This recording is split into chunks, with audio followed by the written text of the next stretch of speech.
It's 5FM Extra Loud Mornings. Good to have you along. This is the sounds of Jethro Tate and DJ Kent. Just ahead of that, Ava Max with Kings and Queens. 12 minutes after 8.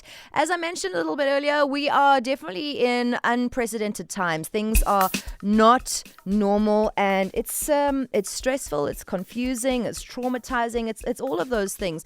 And in and around that, we're also trying to make money. Some people have been retrenched, some people have lost their jobs, some people have had salary cuts, some people have lost opportunities. The whole thing is just a big fat mess. So we're going to try our absolute best to help you out and get in the job market. Joining us online today, we have Marjana Almendro, registered psychometrist from Holliston. Thank you so much for joining us on the radio, Marjana.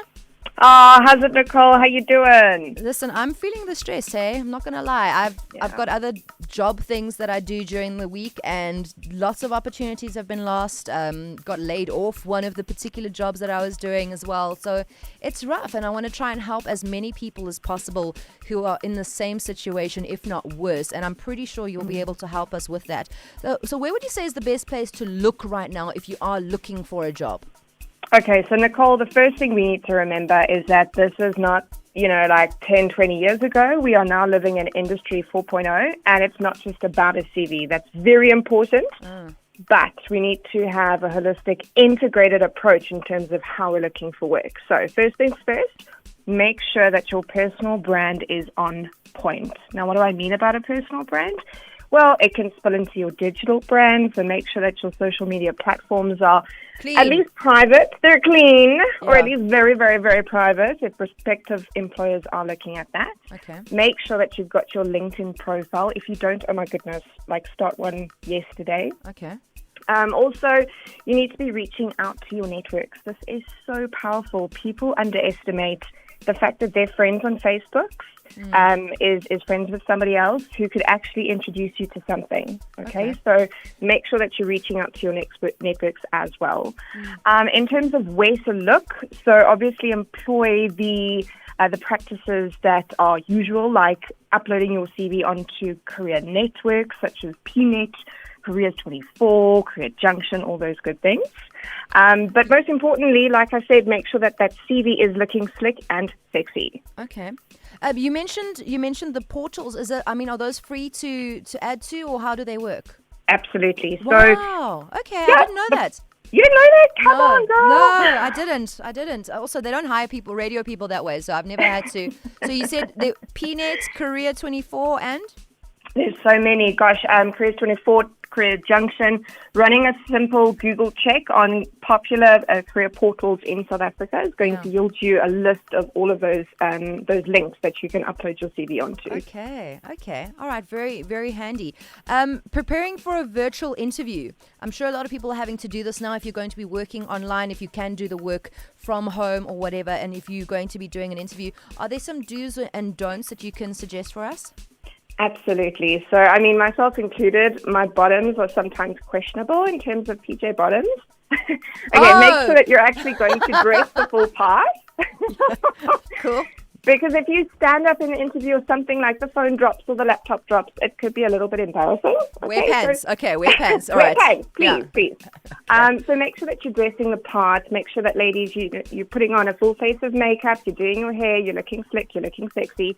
And in terms of backgrounds, make sure that it's a solid white or at least a solid background.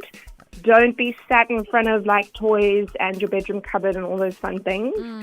And the lighting needs to be good as well. If you're using a laptop or whatever device, make sure it's elevated so that it's not looking up at you and you've got up your nose, yeah. For the guys, chest hairs that are flowing out of their shirts. I promise you this has happened to a client of mine, and he was declined a role because of the way in which he came across on a Skype interview. Oopsie. Yeah, so make sure that you're looking dapper and slick for those interviews online. You mentioned that ladies need to have a full face of makeup and look presentable. Guys need to obviously shape up as well, because they're not going to the hairdressers right now, and they also need to step up. It can't just be the ladies that have the pressure. For guys, so you mentioned that this particular gentleman maybe missed out on an opportunity because of how he came across. What did he do wrong? So what he particularly did wrong, and yes, we will not mention him because that would just be embarrassing, but he had the webcam that was kind of looking up at him, so he was looking down, and funny enough, psychologically, that created the impression that he was looking down at this person. It was a very senior role. Also, his chest hairs were flowing out of his shirt. And I promise you, apparently the client said to the recruiter, it was just a really bad impression that he had left. Wow. Yeah. Sure. True story, my friend. Wow. Okay. So obviously it's desperate times, which means that people will maybe undervalue themselves. How would you say we can maybe advice regarding this, where people are like just desperate for any kind of work, but meanwhile they actually have qualifications coming out of the wazoo? Look, my advice to whether it be people seeking work, whether it be entrepreneurs that are looking at a price point for their products or services, is the Goldilocks rule. Okay, so not too hot, not too cold. Remember the whole porridge vibe? Yes. Okay, so somewhere in between in terms of your market value. If you don't know how much your market value is, Google it in terms of your skill sets and what you can offer. But I'm going to make this very clear, and I know this is going to sound a little bit unorthodox. Do not price yourself too cheap. And the reason I say this, Nicole, is that we are going through torrid times at the moment. It is very scary. But I can promise you that we're going to get through this. And when we have made it through, you don't want to be sitting in the predicament that you've actually undervalued yourself. And now you've got to start trying to climb up the ladder once again when things get normal. Sure. 100%. Marjena, thank you so much for joining us on 5FM Extra Loud Mornings. If somebody wants to maybe get in touch with you or find out a little bit more information like what you mentioned to me, is there somewhere that we can go? Absolutely. So obviously we're on all social media platforms. Look for Holistan, which is HOLISTAN. Alternatively, look us up on our website, holistan.com. We've actually published a free ebook with all of these points and so much more, so you can catch it on the free resources on our website. And if you do want to personally get in touch with us, it's info@holistan.com. There we go. Marjena Almendro, registered psychometrist from Holistan, helping us out during this very interesting and stressful time that is COVID-19. If you do have a question, you can send it through 082 550 5151. Otherwise, we're going to keep it moving. We've got Shabzi Medallion on the way. The land of football, Clubland, replaces Against the Odds on Mondays at 10 p.m. on SABC1. A plethora of great players compete to make Juventus all-time greatest 11. Played back to Dybala.